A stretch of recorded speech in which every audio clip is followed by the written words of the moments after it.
종양 주변의 환경에서 그러면 영양소를 실제로는 어떻게 쓰고 있을까라는 거를 이제 찾아본 거예요. 그래서 원래는 종양세포는 이제 포도당을 아까 많이 쓴다고 했잖아요. 주로 쓰고 좀 특이한 과정으로 쓰는데 이제 종양뿐만 아니고 나를 도와주는 면역 세포들도 사실은 포도당을 많이 쓰는 거죠. 그래서 실제로 그런 종양 주변에 있는 세포들은 이걸 어떻게 쓰고 있을까라는 거를 이 사람들이 이렇게 표지자를 붙여가지고 조사를 한번 해봤대요. 그랬더니만 우리는 포도당 하면 무조건 암세포가 제일 많이 쓸 것이다 라고 예상을 했었는데 실제로는 면역세포가 포도당을 제일 먼저 가져가서 쓰고 있더라는 거예요. 그래서 포도당을 차단한다고 다 문제가 아니겠다 이런 게 일단 하나를 아이디어를 얻고 그리고 또 이제 암세포가 글루타민도 많이 쓰더라. 그래서 이걸로 자기는 만약에 포도당이 부족하면은 글루타민을 가지고 또 쓰더라. 이제 다른 방법을 가지고 쓴다라는 걸 알게 된 거죠. 특히 이제 요 조사에 갔을 때 골수에 있는 면역 세포들이 이제 포도당을 암세포보다도 자기가 더 잘 뺏어서 쓰기 때문에 이제 요 그냥 무조건 포도당을 차단해 준다고 해서 의사는 아니겠다. 그래서 이제 그러면은 포도당 수량을 찾아봤을 때는 면역세포, 골수세포, 그리고 T세포, 암세포 이렇게 많이 썼고요. 글루타민을 보면은 암세포가 다른 세포들보다 더 많이 흡수했는데 그러니까 상대적으로 보자면 암세포가 포도당을 많이 쓴다고 알려져는 있지만 면역세포가 사실은 포도당을 더 많이 쓰고 그 다음에 암세포는 글루타민도 많이 쓰더라고요. 그리고 각자 약간 자기의 프로그램이 있어서 이제 그거를 가지고 같은 환경에서도 이렇게 약간 경쟁하듯이 서로 전쟁하듯이 이걸 내가 가져가고 저걸 가져가고 이렇게 싸우고 있더라라는 거예요. 그래서 그러면 암세포랑 면역세포가 서로 다른 영양소를 쓰고 암세포가 아까 글루타민을 좀 선호하고 면역세포는 포도당을 많이 쓴다고 했는데 이런 미세 환경을 조절하는 데는 이제 이거를 뭐 항암제라든지 방사선으로 이런 걸 조절하기 힘드니까 자연물, 예전부터 써오던 자연물이나 보충제가 좀 도움되지 않을까라는 걸로 이제 사람들이 좀 알아보고 싶었던 거죠. 그래서 이제 어떤 걸 얘기하냐면은 뭐 식물, 뭐 바다에서 나는 거, 아니면은 미생물 같은 거, 뭐 유산균 이런 것들, 예를 들어서 우리 예전부터 써오던 뭐 인산이라든지 뭐 미네랄 허브 이런 것도 다 포함되고요.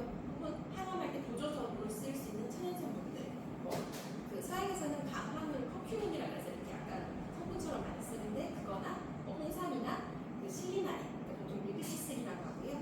뭐 생강, 녹차, 비타민 C, 비타민 D, 비타민 D는 주사 많이 받으시잖아요. 그래서 이런 성분에 대해서 이게 기대되는 바도 있고 우려되는 바도 있는데 어떻게 좀 정리를 한번 돼 있어서 그거를 한번 다시 가져왔어요. 그래서 암 치료할 때 천연물질은 어떻게 쓰이는가라고 보면은 방사선 치료랑 항암 치료를 할 때 이제 나를 보호해주는 거, 그러니까 면역 작용을 조금 보호해주는 효과를 좀 노리는 전략도 있고, 혹은 이제 그 치료에 조금 더 감수성을 잘 발현할 수 있도록 도와주는 방법으로도 이제 그렇게 해서 그 부작용도 좀 완화시키고 효과는 좀 높여주고 이렇게 하지 않나 하고 메커니즘을 분리해서 보는데요. 이제 예를 들어서 이제 기존 논문들에 나와 있는 내용 가지고 이렇게 조금씩 요약을 했는데 리스트가 좀 있어서 리스트는 가져와 봤는데 예를 들어서 레스베라트롤 아니면은 제니스테인, 진세노사이드는 우리 흔히 말하는 인삼이거든요. 그래서 어떤 데에서는 뭐 심장 기능 장애를 예방하는데 좀 도움이 되었다, 항암 부작용을 예방하는 도움이 되었다는 것도 있었고, 큰 변화 없었다 이런 결과도 있었고요. 그리고 각자전환 같은 경우에 어떤 부분을 좀 보호했다, 이제 그런 결과가 다 똑같이 나타나지는 않고 여기에서는 이렇게 여기에는 이렇게 정리가 좀 되어 있어요. 예를 들어서 실리마린, 그리고 커큐민도 많이 쓴다고 했었는데요. 이제 커큐민 같은 경우는 방사선 치료를 할 때 커큐민을 하면은 방사선 관련 피부염이 조금 심해지는 거는 예방할 수 있더라 이런 얘기가 있었고요. 그리고 코펜이라는 것도 이제 뭐 전립선 암 같은 경우에 PSA 수치를 조금 줄일 수 있었다, 이제 이런 얘기도 있었고요. 그래서 요거를 내용이 많아서 조금 표를 요약을 해보면, 예를 들어서 이제 천연물 기반 내추럴 허브 프로덕트에서 임상 시험 아까 그 표에 나왔던 것들 요약해보면, 예를 들어서 뭐 대장암이나 레스베라트롤 같은 경우는 대장암에서 이게 좀 안전성을 잘 봤을 때 가벼운 부작용은 있었지만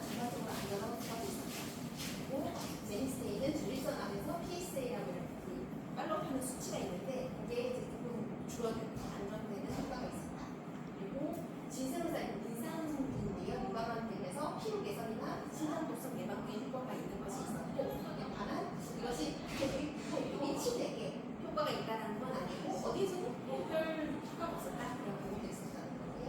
그다음에 폴피민, 강황 같은 경우는 유방암이나 전립선암에서 일부 긍정 효과가 있었다. 알코펜도 전립선암에서 일부 긍정적인 효과가 있었다라는 것이라서 이제 아직 다 완전히 일치되거나 이것이 이제 권고까지는 아니더라도 어느 정도 안전하고 좀 효능이 있지 않나 이런 거에 대해서는 계속 좀 검토가 이루어지는 것 같아요. 그래서 그 외에는 이제 비타민 종류만 찾아보면은 비타민 E 같은 경우는 이제 암 환자에서 좀 도움이 되었다라는 분들도 있지요.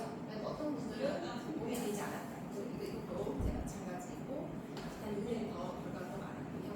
비타민 C 같은 경우는 저용량에서 세포 단위에서는 효과가 좀 있었고 고용량 같은 경우에는 어떤 좀 잘했다라는 것도 있었고요. 비타민 D 같은 경우는 이제 예를 들어서 단계에 따라서 CIN 1, 2, 3 같은 경우는 재발을 막아주는 데 효과가 있었는데 어떤 데에서는 이제 영향을 미치지 않는 것도 있었다.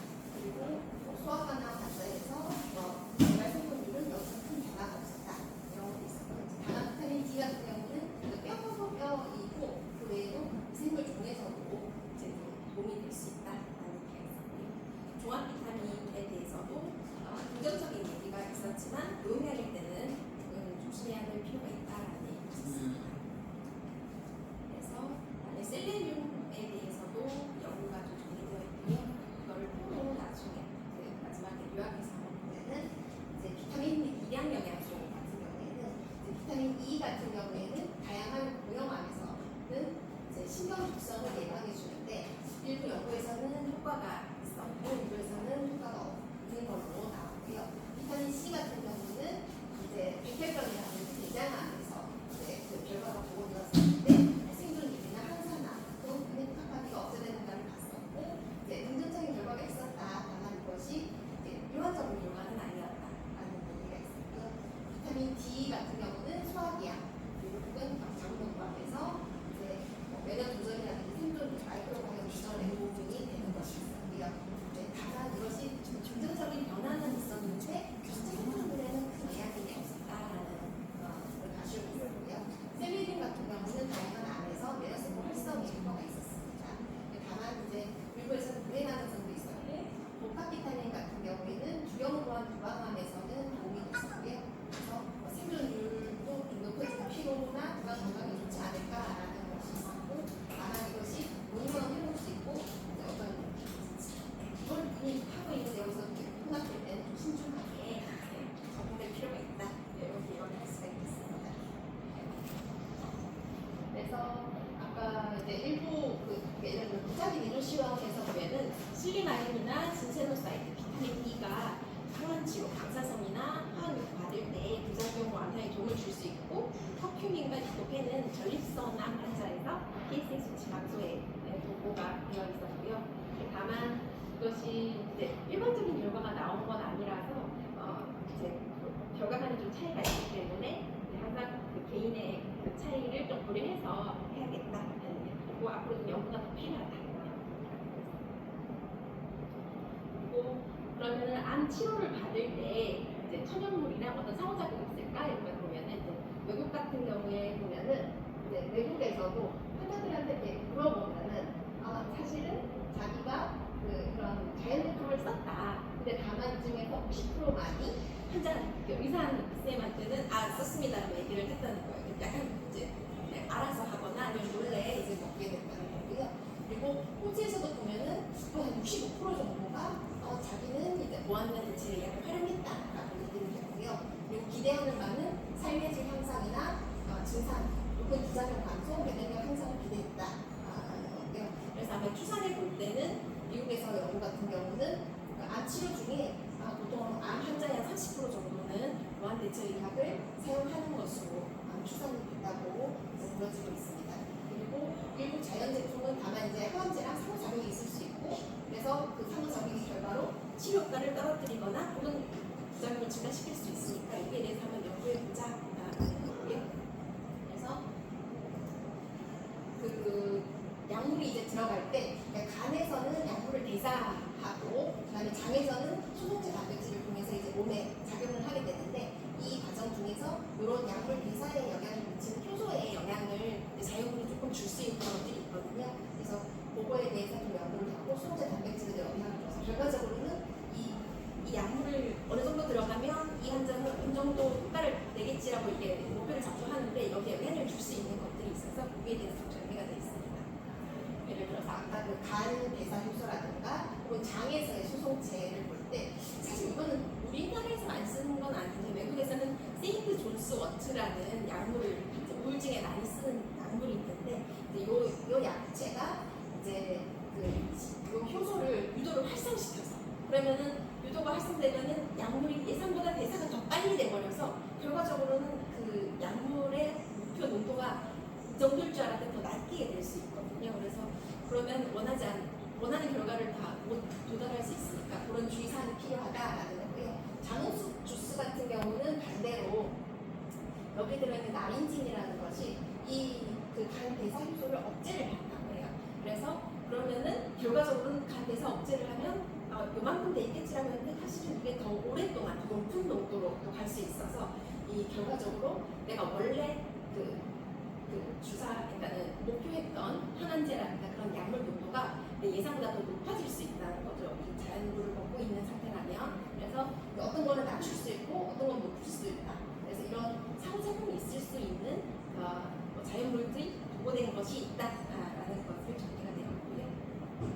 그리고 그 외에 인도 오미자 같은 경우는 이제 이것도 어떤 효소를 또 이제 영향을 줬었고요. 강황 같은 경우에도 그 영향을 줘서 그런 것들이 있었습니다.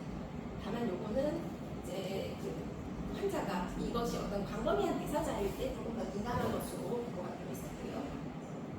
그래서 예를 들어서 아까 나왔던 그 세인트 존스워스의 그 사진이고요. 그다음에 자몽 주스 같은 경우는 이제 혈중 농도를 크게 늘려버립니다. 요거는 이제 낮췄다는 거고요. 그리고 그 외에도 녹차라든가 푸푸이딘, 은행나무 이런 것에 대해서도 이제 보고가 좀 있었는데요. 그래서 그러면은 이 결과적으로 그럼 혹시 이런 약물의 농도가 높거나 낮거나 하는 거 외에 그러니까 이 약이 나한테 실제로 작용을 하는 거에서 영향을 주는 건 없을까? 부작용을 좀 줄여준다든지 효과를 높여준다든지 그것은 이제 양력학적 상호작용이라고 하는데요. 예를 들어서 그 한방복합제 중에 그 바나사신탄이라는 것이 있거든요. 속을 좀 편안하게 해주는 약제가 있는데요. 이제 이것이 이제 일본에서 된 연구에서 따르면 그 항암제로 인한 이후에 구강에 점막염이 있거나 장염이 있을 때 환자들을 이것을 복용했을 때 설사도 좀 줄어들고 이제 좀 삶의 질이 좀 좋았다라는 보고가 있었다는 거고요. 그다음에 인삼 같은 경우는 이제 미국 인삼, 시베리아 인삼, 한국 인삼 이렇게 있는데 이제 환자들을 했을 때 모두 피로 점수가 피로가 좀 개선되는 느낌을 이제 보고했고요. 다만 이것을 동양 표지자 치료금이랑 하강 효과가 가는 사이에 저희는 변화가 관련되지는 않았다라고 해서 이제 계속 유의하게 나온 건 아니고 유의하지 않은 결과도 있었다라고 보시면 될 것 같아요. 그리고 화학 감초 작약 대추라고 하는 이제 한약품이 있는데요. 그것도 봤을 때 위장과 독성을 관리하는 데 도움이 된다라는 것이 있었고요. 밀삭즙 같은 경우에는 이제 몸을 보면은 항산화 특성을 지니고 있는데 이것이 매일 복용했을 때는 백혈구 관소증의 발생률이 유의미하게 감소를 하는 것이 다만 호중구 관소증의 발생률에는 유의미한 차이가 발생되지 않는다라는 것. 그러니까 전체적인 그 토탈 숫자는 줄어드는 게 이제 유의미하게 줄어들었는데 다만 우리가 이제 주로 보는 게 그 중에서도 호중구인데 그거는 변화가 없었다는 거고요. 그래서 아까 이제 앞에 나왔던 세인트 존스워트 같은 경우는 약물 대사를 증가시켜서 그 치료 효과를 결과적으로 감소시킬 수가 있다. 이게 모든 약제라는 건 아니고 상호작용이 연구된 거는 인노데탄, 이마티닌, 도세탁스 이렇고요. 자몽 주스 같은 경우는 반대로 혈중을 좀 높여서 조성의 위험이 좀 있지 않을까 하는 우려가 있다라는 거고요. 강황 같은 경우는 활성 대사체의 농도를 좀 낮춰버릴 수 있다. 그리고 오미자류의 시산드라라는 것은 혈중을 높여서 영양 분열이 좀 필요할 가능성이 있다라는 거고요. 그리고 바나사신탄 같은 경우는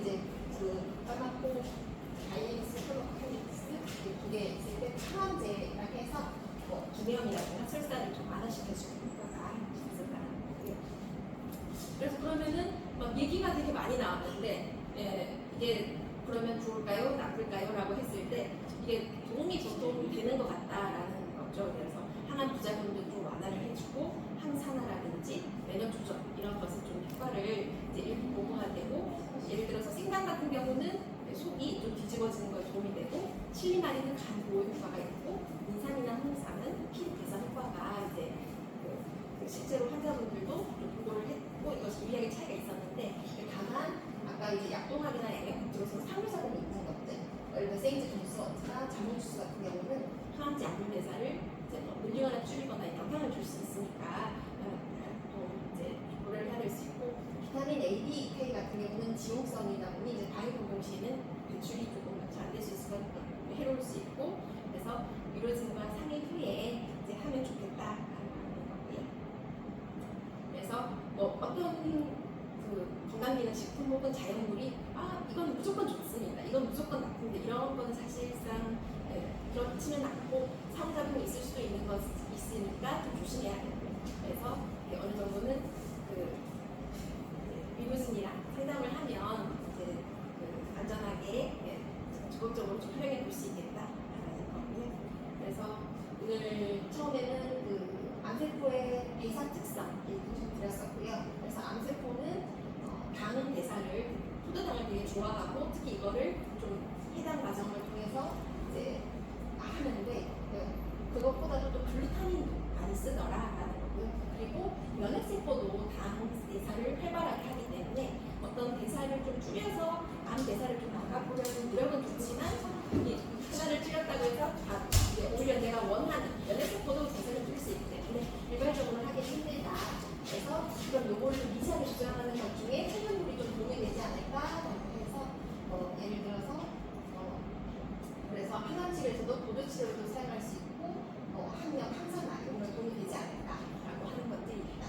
그래서 일부 좀 긍정적인 효과, 인상 같은 경우는 피로 조절, 그 생강 같은 경우는 이제 소화기 좀 부작용을 덜어주는 데 도움이 되지만, 다만 그 항암제의 그 배사 영향을 미칠 수 있는 세인트 존스워트라든지 자몽주스 같은 것도 있으니까 좀 조심을 하자라는 거고요. 그래서 아직은 조금 더 많은 연구가 좀 필요하지만 좀